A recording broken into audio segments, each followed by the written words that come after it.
Good morning, welcome back to success journey TV channel.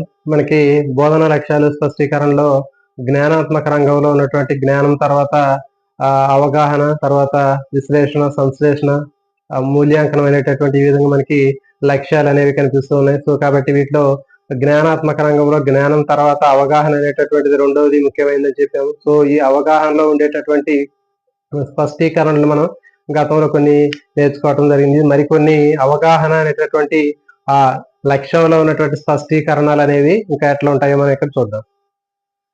So కాబట్టి వీటిలో అవగాహన అనేటటువంటి లక్ష్యంలో జ్ఞానాత్మక రంగంలో ఉన్నటువంటి రెండవదైనటువంటి అవగాహన అనేటటువంటి ఆ లక్ష్యంలో ఉన్నటువంటి మరికొన్ని స్పష్టీకరణలు ఏంటి అంటే వివరించుట, ఉదాహరణలు చెప్పుట, పోలికల భేదాలు చెప్పుట, వర్గీకరించుట, సూత్రీకరించుట, అవగాహన కలిగించుట, అనువాదం చేయుట.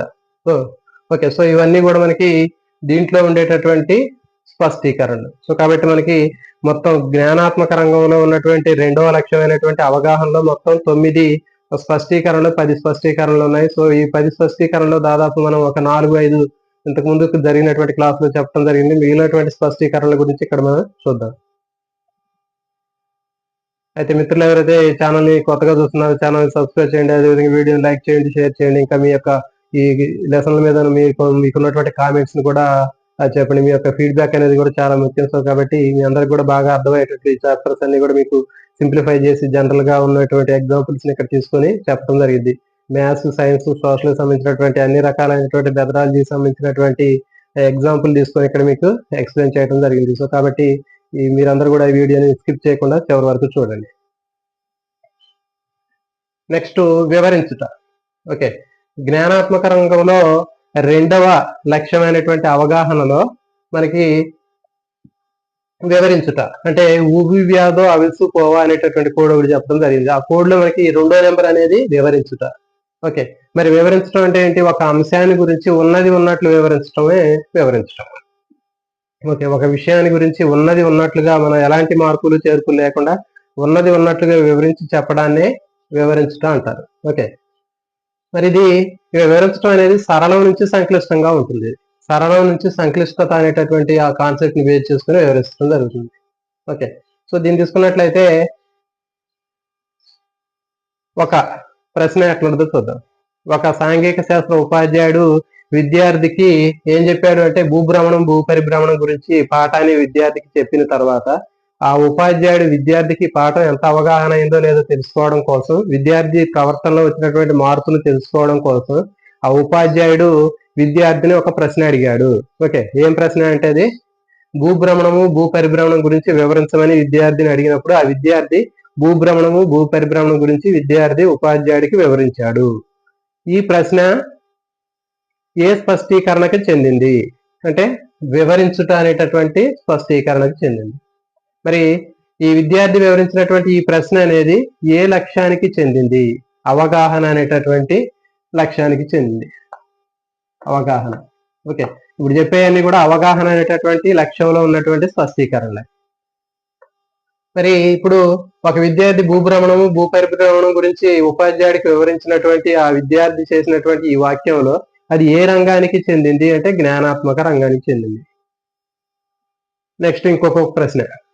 ఓకే, సో కాబట్టి ఇవన్నీ కూడా మనకి ఎగ్జామ్ లో క్వశ్చన్ అనేది ఏ విధంగా వస్తుంది అనేటటువంటిది ముందుగానే నేను ఇక్కడ క్రియేట్ చేసి మీకు ప్రశ్నలు కూడా ఇక్కడ ఇవ్వడం జరిగింది. సో కాబట్టి మీకు 100% ఈ బిట్స్ అనేవి మీకు ఎట్లాగే రావడం జరుగుతుంది.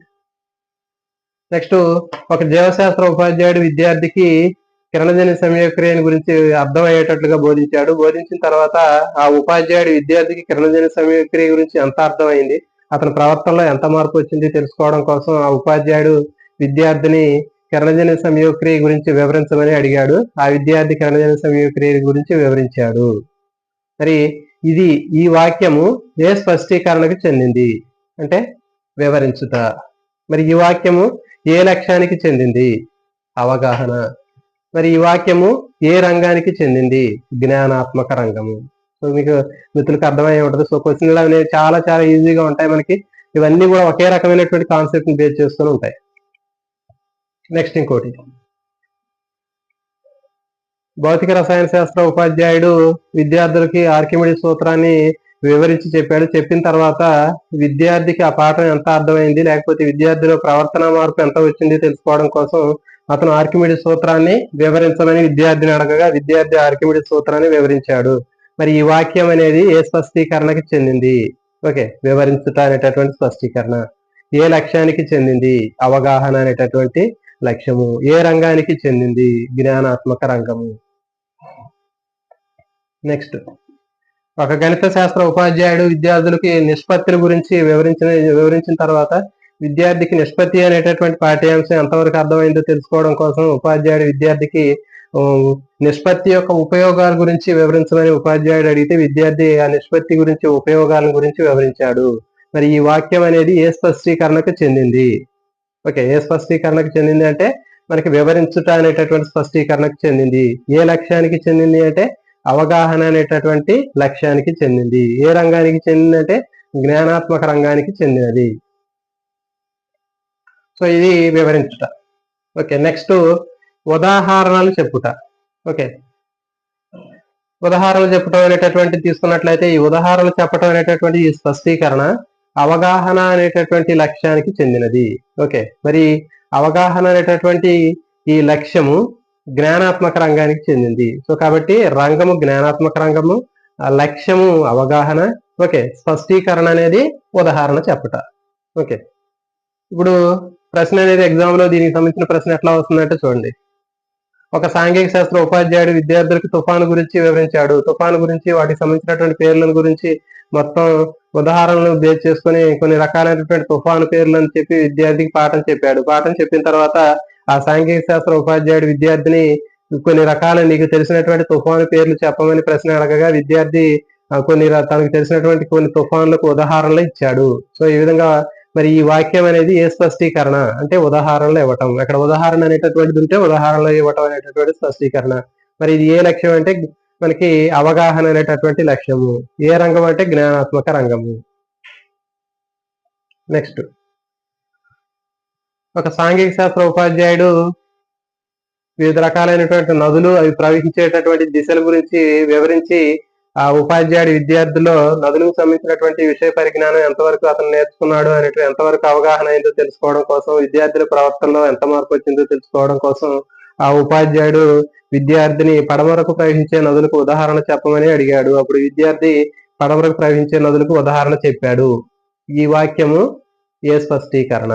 అర్థమైంది కదా? క్వశ్చన్ ఈ విధంగా అడుగుతారు. క్వశ్చన్ లెంతీగా ఉంటది, మనం జాగ్రత్తగా చదువుకొని దాంట్లో అది ఏమి ఇచ్చాడు, ఉదాహరణ ఇచ్చాడా, లేకపోతే భేదాలు ఇచ్చాడా, లేకపోతే ఇంకా ఏమి ఇచ్చాడా అనేది చూసుకోవాలి. వ్యాఖ్యానించమన్నాడా చూసుకోవాలి. సో కాబట్టి అప్పుడు ఆ విద్యార్థి ఉపాధ్యాయుడు ఇచ్చినటువంటి ఆ ప్రశ్నను అతను అర్థం చేసుకుని ఏం చేశాడంటే ఉదాహరణ ఇవ్వటం జరిగింది. సో ఈ వాక్యం ఏ స్పష్టీకరణ అంటే ఉదాహరణలు ఇవ్వటం అనేటటువంటి స్పష్టీకరణ. ఏ లక్ష్యం అంటే అవగాహన అనేటటువంటి లక్ష్యము. ఏ రంగం అంటే జ్ఞానాత్మక రంగం. నెక్స్ట్ ఇంకోటి,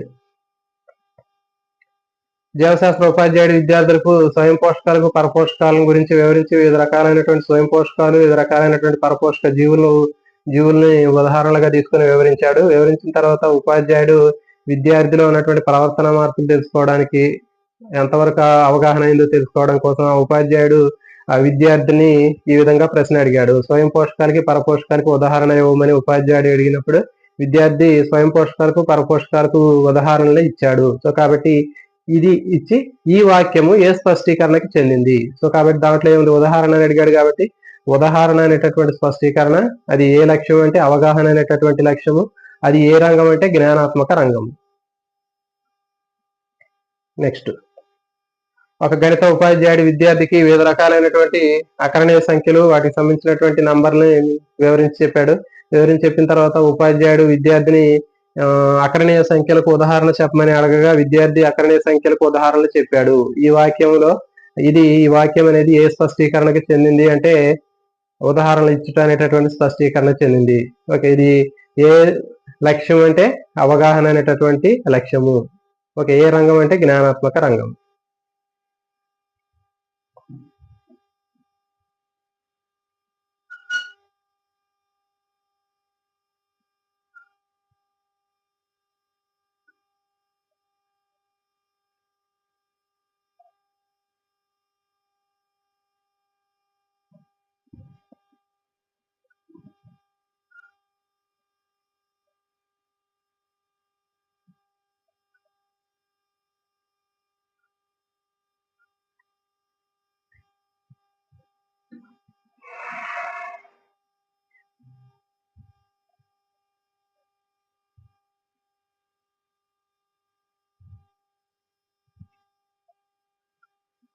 నెక్స్ట్ పోలికలు భేదాలు చెప్పుట.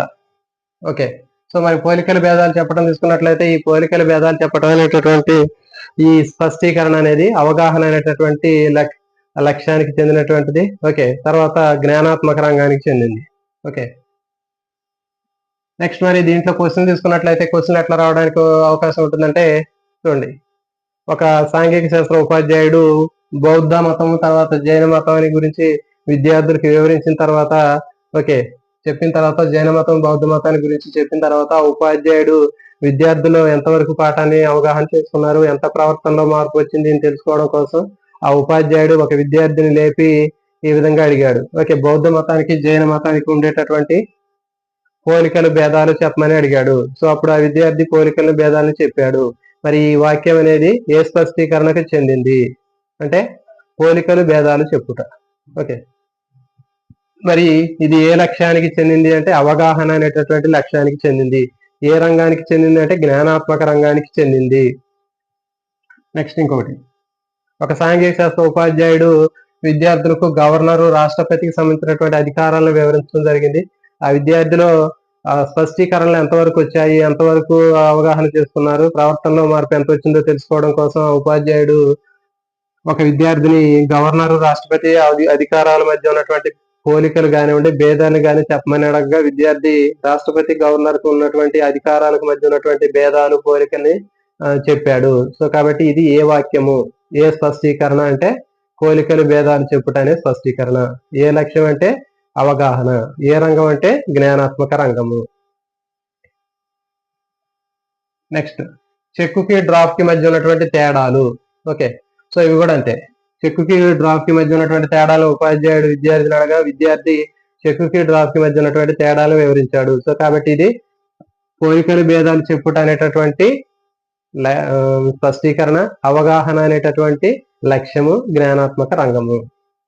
నెక్స్ట్ ప్రత్యక్ష పన్నులు పరోక్ష పన్నుల గురించి ఉపాధ్యాయుడు విద్యార్థికి వివరించిన తర్వాత విద్యార్థిని ఉపాధ్యాయుడు ఈ విధంగా ఒక ప్రశ్న అడిగాడు. ప్రత్యక్ష పన్నులకి పరోక్ష పన్నులకి ఉన్నటువంటి భేదాలు కానీ లేకపోతే పోలికలు కానీ చెప్పమన్నప్పుడు ఆ విద్యార్థి వాటి మధ్య పోలికల్ని భేదాలు చెప్పాడు. ఇది ఏ వాక్యము అంటే ఈ వాక్యము ఏ స్పష్టీకరణకు చెందింది అంటే పోలికలు భేదాలు చెప్పడం అనేటటువంటి స్పష్టీకరణ. ఓకే, ఇది ఏ లక్ష్యం అంటే అవగాహన, ఏ రంగం అంటే జ్ఞానాత్మక రంగము. గణిత ఉపాధ్యాయుడు విద్యార్థులకు త్రిభుజము చతుర్భుజాల గురించి బోధించిన తర్వాత త్రిభుజాలు చతుర్భుజాలకు మధ్య ఉన్నటువంటి తేడాల్ని అడగగా ఒక విద్యార్థి ఆ రెండింటికి మధ్య ఉన్నటువంటి భేదాలు పోలికలు చెప్పాడు. సో కాబట్టి మరి ఈ వాక్యం అనేది ఏ స్పష్టీకరణ అంటే స్పష్టీకరణ అంటే పోలికల భేదాలు చెప్పేటటువంటి స్పష్టీకరణ. ఏ లక్ష్యం అంటే అవగాహన, ఏ రంగం అంటే జ్ఞానాత్మక రంగము. సో ఇది పోలికల భేదాలు చెప్పుట. నెక్స్ట్ వర్గీకరించుట. ఓకే, వర్గీకరించడం తీసుకున్నట్లయితే ఒక ఉపాధ్యాయుడు విద్యార్థులకి ఆర్థిక ప్రాముఖ్యత కలిగినటువంటి మొక్కల్ని మొక్కల గురించి వివరించాడు. వివరించిన తర్వాత ఉపాధ్యాయుడు విద్యార్థుల్ని మొక్కల ఆర్థిక ప్రాముఖ్యతను బట్టి మొక్కల్ని వర్గీకరించమని ఉపాధ్యాయుడు అడగగా విద్యార్థి మొక్కల్ని వాటికి ఉన్నటువంటి ఆర్థిక ప్రాముఖ్యత ఆధారంగా వర్గీకరణ చేయడం జరిగింది. మరి ఇది ఏ స్పష్టీకరణ అంటే వర్గీకరించుట అనేటటువంటి స్పష్టీకరణ. మరి ఇది ఏ లక్ష్యం అంటే అవగాహన, ఏ రంగం అంటే జ్ఞానాత్మక రంగము. నెక్స్ట్ ఒక జీవశాస్త్ర ఉపాధ్యాయుడు విద్యార్థులకి బీజదళాల ఆధారంగా ఏకదళ బీజాలు ద్విదళ బీజాలు అనేటటువంటి పాఠాన్ని వివరించడం జరిగింది. సో కాబట్టి ఉపాధ్యాయుడు విద్యార్థిని ఒక ప్రశ్న అడగటం జరిగింది. బీజదళాల ఆధారంగా మొక్కల్ని ఏకదళ బీజాలు ద్విదళ బీజాలుగా వర్గీకరించమని విద్యార్థిని అడిగినప్పుడు విద్యార్థి ఏకదళ బీజాలు ద్విదళ బీజాలు అని వర్గీకరించాడు. సో కాబట్టి ఈ వాక్యం అనేది ఏ స్పష్టీకరణకు చెందింది అంటే వర్గీకరించుట. Next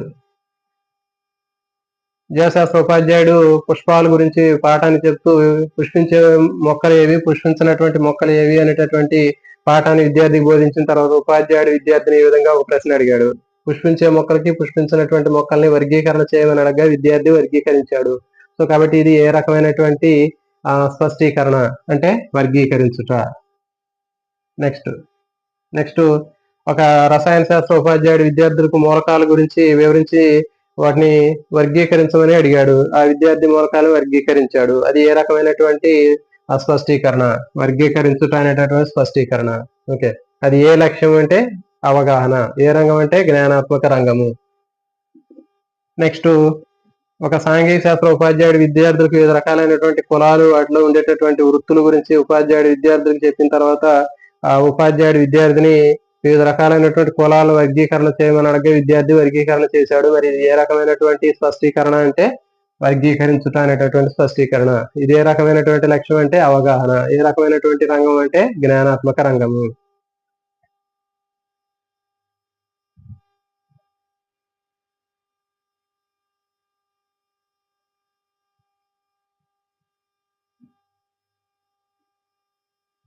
next, సూత్రీకరించుట. ఓకే, సూత్రీకరించడం అంటే ఉపాధ్యాయుడు అభ్యసన సాధనకు సంబంధించినటువంటి ఉదాహరణలో నుంచి సూత్రాలు రాబట్టడం, లేకపోతే దాన్ని సూత్రీకరించడం అంటారు. అంటే ఏదైనా ఒక విషయాన్ని చెప్పిన తర్వాత ఆ విద్యార్థి దాని నుంచి ఒక సూత్రాన్ని రాబట్టినట్లయితే దాన్ని సూత్రీకరణ అని చెప్పడం జరుగుతుంది. ఓకే, ఒక ఉపాధ్యాయుడు విద్యార్థులకి ఆ లోహాల్ని వేడి చేస్తే ఇప్పుడు ఏం చెప్పాడంటే, ఒక ఉపాధ్యాయుడు విద్యార్థులకి ఇనుము, ఇత్తడి, వెండి, బంగారం ఇలాంటి అన్ని రకాలైనటువంటి లోహాల్ని వేడి చేసినప్పుడు అవి వ్యాకోచిస్తాయి అని చెప్పాడు. సో కాబట్టి అప్పుడు విద్యార్థి ఏం చేశాడు, వాటిని ఆ ఇచ్చినటువంటి ఉపాధ్యాయుడు చెప్పినటువంటి అంశాన్ని అర్థం చేసుకొని లోహాలు వేడి చేస్తే వ్యాకోచిస్తాయి అనే సాధారణ సూత్రాన్ని రాబట్టాడు. ఓకే, మరి ఇది ఏ స్పష్టీకరణ అంటే సూత్రీకరించుట. అంటే చెప్పినటువంటి విషయం నుంచి ఒక సూత్రం రాబట్టాలి. ఓకే, సో దాన్ని ఏమంటారంటే సూత్రీకరణ అంటారు. నెక్స్ట్, ఎగ్జాంపుల్ తీసుకుని మీకు బాగా అర్థం అవుతుంది. ఓకే, ఒక ఉపాధ్యాయుడు ఒక పెన్నుని పైనుంచి కిందకు వదిలేశాడు, కింద పడింది. ఒక పుస్తకాన్ని పైనుంచి వదిలేశాడు, కిందకు పడింది. పైనుంచి ఒక పుస్తకాన్ని కింద పడేశాడు, కింద పడింది. ఓకే, ఒక డస్టర్ పైనుంచి పడేశాడు, కిందకు పడింది. సో ఈ విధంగా వివిధ రకాలైనటువంటి ఉదాహరణలు విద్యార్థులు చెప్పిన తర్వాత ఉపాధ్యాయుడు ఈ చెప్పినటువంటి ఉదాహరణల నుంచి ఒక సూత్రాన్ని రూపొందించమని చెప్పగా విద్యార్థి వస్తువు పైనుంచి కింద పడేసినప్పుడు కింద పడుతుంది అనే ఒక సామాన్య సూత్రాన్ని రూపొందించాడు. సో మరి ఇది ఏ రకమైనటువంటి స్పష్టీకరణ? సూత్రీకరించటం. ఓకే, సో కాబట్టి ఈ విధంగా ఉదాహరణల నుంచి కొన్ని సాధారణ అంశాల నుంచి ఒక ప్రత్యేకమైనటువంటి సూత్రాన్ని విద్యార్థి రాబట్టినట్లయితే దాన్ని సూత్రీకరణ అనేటటువంటి స్పష్టీకరణలు చెప్తారు. సో కాబట్టి ఇవన్నీ కూడా మనకి ఇప్పుడు చెప్పినటువంటి మొత్తం కూడా మనకి అవగాహన అనే జ్ఞానాత్మక రంగంలో ఉన్నటువంటి రెండవ లక్ష్యమైనటువంటి అవగాహన అనేటటువంటి లక్ష్యము. దాంట్లో ఉన్నటువంటి మొత్తం కూడా మనకి స్పష్టీకరణలు చెప్పడం జరిగింది. సో తర్వాత అవగాహన అనేటటువంటి ఈ లక్ష్యాన్ని 3 రకాలుగా విభజించడం జరిగింది. అదేంటంటే అనువాదము, అర్థ వివరణ, బహిర్వేషణం అనేటటువంటి 3 భాగాలు ఉంటాయి అవగాహనలో. ఓకే, అనువాదము, అర్థ వివరణ, బహిర్వేషణము, ఎక్స్ట్రాపోలేషన్. సో దీన్నే ఎక్స్ట్రాపోలేషన్ అంటారు. సో మరి వీటిని గురించి చూద్దాం.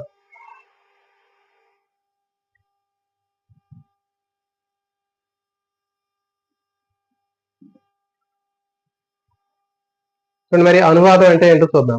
మెదడులో ఉన్నటువంటి సత్యాలు కానీ భావాలను కానీ మార్పిడి చేయటం, అంటే దాన్నే అనువాదించటాన్ని అనువాదం కింద చెప్తారు. అంటే మెదడులో ఉన్నటువంటి సత్యాలు కానీ భావాలని కానీ మనం ట్రాన్స్లేషన్ చేస్తాం. సో దాన్ని ఏమంటారంటే అనువాదం అంటారు. ఓకే, సో దీంట్లో ఏంటంటే కొన్ని గుర్తులు, పదాలని వాటిని అనువాదం చేసి మనం కొన్ని సింబల్స్ రూపంలో మారుస్తాం. సో దాన్ని ఏమంటారంటే అనువాదం అంటారు. జనరల్ గా మనం అందరూ కూడా ఉపయోగిస్తూనే ఉంటాం.